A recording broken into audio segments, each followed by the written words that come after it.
ये पीएफएससी 2026 के जो एग्जाम होंगे आपके, वो 19 जुलाई को। तो आपके पास 11 मंथ्स बचे हुए हैं।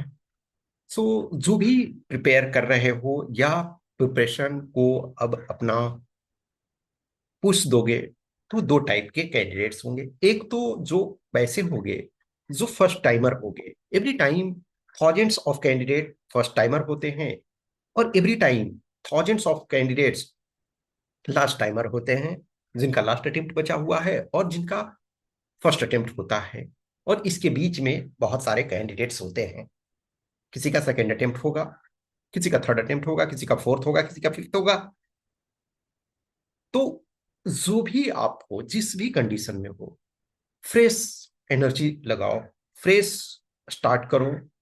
बहुत बार ऐसा होता है कि जब आप एक बार, दो बार, तीन बार एग्जाम को दे चुके होते हो, फिर मन में आता है कि अब मैं क्या करूं। हमने जितना देना था वो हमने दे दिया, मैक्सिमम हमने अपना यूज कर लिया, अब नहीं हो रहा है तो क्या करूं। नहीं, ऐसा नहीं सोचना है। आप बेस्ट के लिए फाइट कर रहे हो। आप उस एग्जाम के लिए फाइट कर रहे हो जो आपको directly group A gazetted officer में पोस्ट करेगा। तो उसके लिए त्याग की जरूरत है, एक्स्ट्रा हार्डवर्क की जरूरत है, कंटिन्यूटी की जरूरत है। मे बी सम टाइम आप अपने पूरे पिक एनर्जी लगाते हो लेकिन थोड़ा सा रह जाता है, तो थोड़े नए तरीके से शुरू करो। एक जो कहते हैं ना कि चाइल्ड लाइक क्यूरियोसिटी होनी चाहिए, कि एक बच्चा, आप उसको कुछ बोलो, डांट दो तो रोने लगता है, लेकिन थोड़ी देर बाद उसे चॉकलेट दो, फिर से वो आपसे दोस्ती करता है। तो वो पुराने ग्रज को नहीं रखता है। वैसे ही आपको पुराने फेलियर को नहीं रखना है। आप में से बहुत सारे हो जो बॉर्डर पे हो कि हमारा रिटर्न क्वालिफाई हो जाएगा, कुछ ऐसे हो डाउट हो क्या होगा नहीं होगा, कुछ ऐसे हो जिनको क्लियर हो गया है कि मेरा नहीं होने वाला है, और बहुत सारे हो जो फ्रेश हो, फर्स्ट टाइमर हो। तो स्टार्ट जो भी जिस कंडीशन में हो, फिर से नए सिरे से स्टार्ट करो कि 11 मंथ टाइम है हमारे पास, हमको पूरे तरीके से स्टार्ट करना है। सबसे जरूरी बात है कि बेसिक से स्टार्ट करो। देखो, बहुत बार जब हम चीजों को देखते हैं तो एक टाइम लगता है, सिलेबस बहुत वास्ट है, क्वेश्चन कभी कभी आउट ऑफ कंटेक्स्ट पूछे जाते हैं, तो वैसे में हम क्या करें, क्या हो पाएगा नहीं हो पाएगा।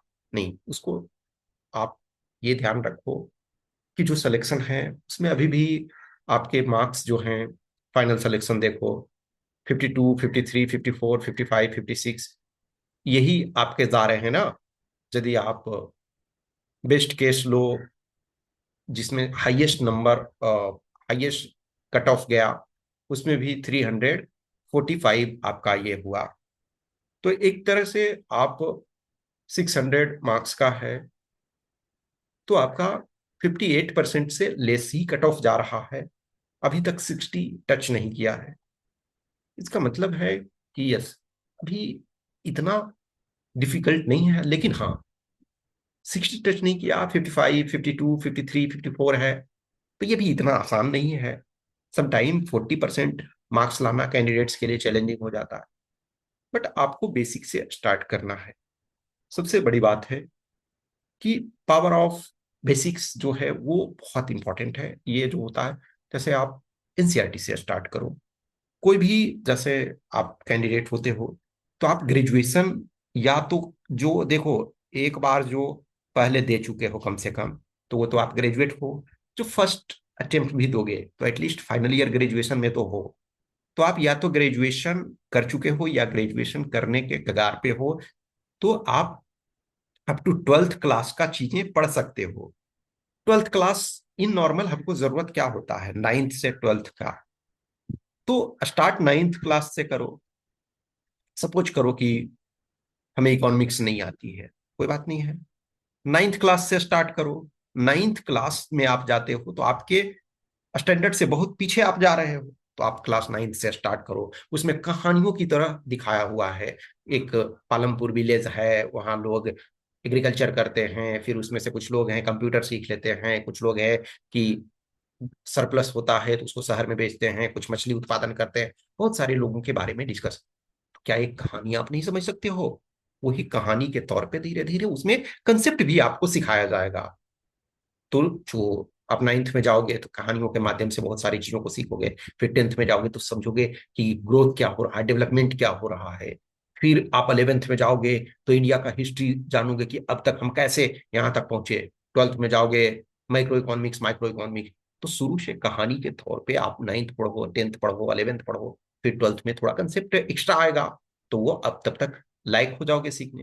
हिस्ट्री, हिस्ट्री चाहे नाइन्थ का लो, 11th का लो, 12th का लो, सारी कहानी है। हिस्ट्री में मैं समझता हूं कि बहुत ज्यादा कंसेप्चुअल की जरूरत नहीं है। अभी आपके स्टैंडर्ड में ऐसा नहीं है कि आगे बहुत सारे एस्पेक्ट्स हैं उसमें जरूरत होती है, लेकिन मैं समझता हूं कि बहुत ज्यादा कंसेप्चुअल डीपर की जरूरत नहीं है। आप थोड़ा सा कहानी की तरह पढ़ो तो हो जाता है। ज्योग्राफी है, आप कुछ फिगर्स, मैप्स एक्सेट्रा देखने के लिए शुरू करो, इंटरेस्ट डेवलप करो। आप ज्योग्राफी नहीं समझ में आता, 6 क्लास से स्टार्ट करो, 7th से, 8th से, 9th से। इन नॉर्मल मैं समझता हूँ कि 9th से 12th तक का आपको वर्क करने की जरूरत है। साइंस है, साइंस में आप कभी भी बेसिक से पढ़ो। उसमें कुछ बॉक्स रहते हैं कि टास्क करने के लिए कुछ इंटरेस्टिंग एक्सपेरिमेंट दिए हुए रहते हैं, तो इंटरेस्ट लेना शुरू करो। तो साइंस 9th 10th, देखो पहले कपल ऑफ ईयर्स बैक में 9th 10th को करने से साइंस मैक्सिमम हो जाता था, लेकिन आज के डेट में थोड़ा टफनेस बढ़ गया है।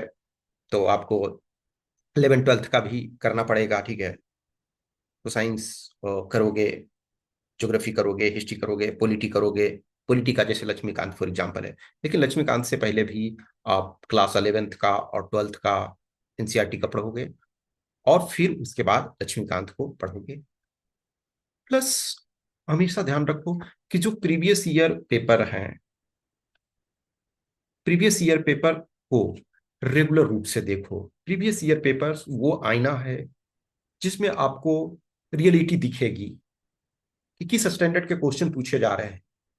सपोज कोई फ्रेश अटेम्प्ट वाले हो जो फर्स्ट टाइम दोगे, तो मे बी अभी आपको लग सकता है कि ये डिफिकल्ट है, ये हमसे नहीं बन सकता है।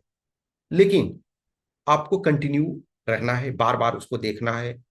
कुछ चैप्टर्स जैसे आपने सपोज करो कि पॉलिटी हमने पढ़ लिया, हमने इकोनॉमिक्स पढ़ लिया, हमने हिस्ट्री पढ़ लिया, फिर हम देखेंगे कि क्या हमसे कुछ क्वेश्चंस बन रहे हैं। अब क्वेश्चन नहीं बन रहे हैं तो क्यों नहीं बन रहे हैं?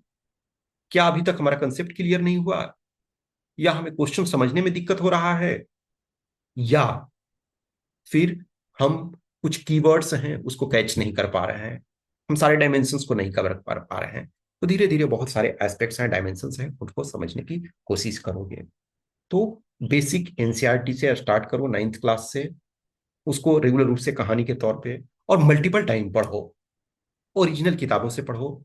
नोट्स पर मत भी भागो, इन द सेंस से नोट्स का मतलब वो नहीं है, नोट्स आपके अपने धीरे धीरे तैयार करोगे, उसको वर्क करना है।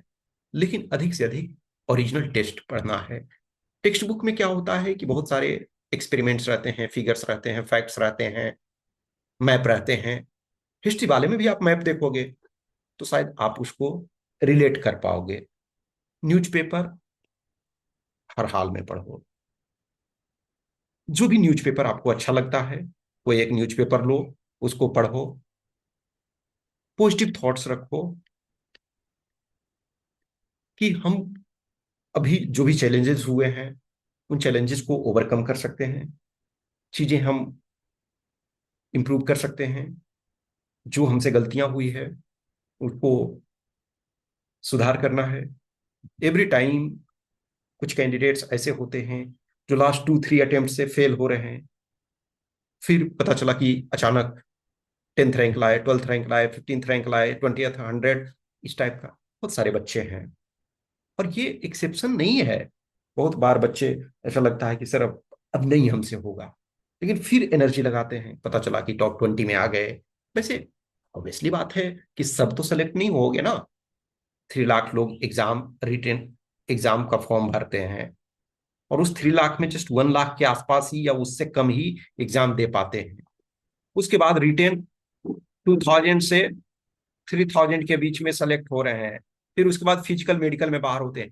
तो एग्जाम टफ है डियर। और कोई भी एग्जाम लो, आप ग्रुप डी का भी एग्जाम लोगे तो वो टफ है।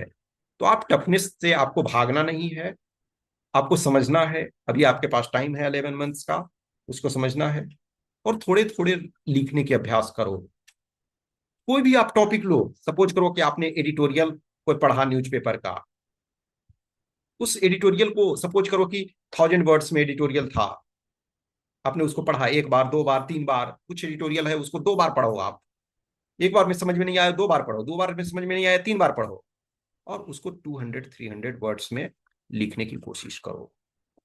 शुरू में गलत होगा, कोई बात नहीं है, लेकिन स्मॉल स्मॉल से लिखने की स्टार्ट करो। डिफरेंट डायमेंशंस को देखो। प्लस कोई भी आपको टीचर, मेंटर, फ्रेंड, सीनियर जो भी मिलते हैं, उनको दिखाना है रेगुलर रूप से कि यस हमने अभी तक ये लिख रहे हैं, क्या हमारा सही ट्रैक है या नहीं है। यदि नहीं है तो उसको हमको इम्प्रूवमेंट करना है। रेगुलर रूप से चीजों को अपने को असेस करते रहना है कि am I on right track. Right track पे चलना सबसे जरूरी है, सही रास्ते पे चलना जरूरी है। इवन इफ स्लो चल रहे हो, लेकिन रास्ता सही होना चाहिए। कहते हैं ना कि यदि गलत डायरेक्शन में हो तो अधिक तेज दौड़ना आपके लिए ज्यादा नुकसानदायक होगा। तो स्लो भी चलो, लेकिन राइट ट्रैक पे, राइट डायरेक्शन में चलो ग्रेजुअली। ये मत सोचो कि कल फेल हुए हैं तो कल फिर सक्सेस नहीं हो सकते, नहीं। आपके पास न्यूमरस एग्जाम्पल्स है इसमें, हमारे बताने और ये ना बताने की आवश्यकता नहीं है। बहुत सारे लोग आपको मिलेंगे, बहुत सारे ऐसे लोग हैं जिनको आप जानते होंगे सोशल मीडिया के दौर में। इन नंबर ऑफ पीपल के आप इंटरव्यू, मॉक इंटरव्यू, उनके मोटिवेशनल लेक्चर्स और बहुत सारी चीजों को देखते हो। तो जो कुछ ऐसे कैंडिडेट्स एवरी टाइम होते हैं, 3-4 ईयर्स से अटेम्प्ट करते हैं, नहीं होता है, लेकिन हिम्मत जो नहीं हारते हैं उसी का तो सिलेक्शन होगा। जो एग्जाम ही नहीं देगा उसका क्या सिलेक्शन होगा। तो अपने एनर्जी को चैनलाइज करो पॉजिटिव वे में। और कुछ भी क्वेश्चंस, क्यूरी, डाउट्स होता है तो कमेंट बॉक्स में कमेंट करो, या हमें इस व्हाट्सएप नंबर या इस टेलीग्राम नंबर पे मैसेज कर सकते हो। जो भी जैसे मेंटरशिप प्रोग्राम वगैरह है उसके बारे में मैं आपको डिस्कस करूंगा कमिंग डेज में। सारी चीज़ें जितना हो सकता है मैं करने की, हर को ज्वाइन करने की जरूरत नहीं होती है। आप जुड़े रहो, छोटी छोटी चीज़ें हैं उसको आप पूछ सकते हो और आगे बढ़ सकते हो। Okay, thank you.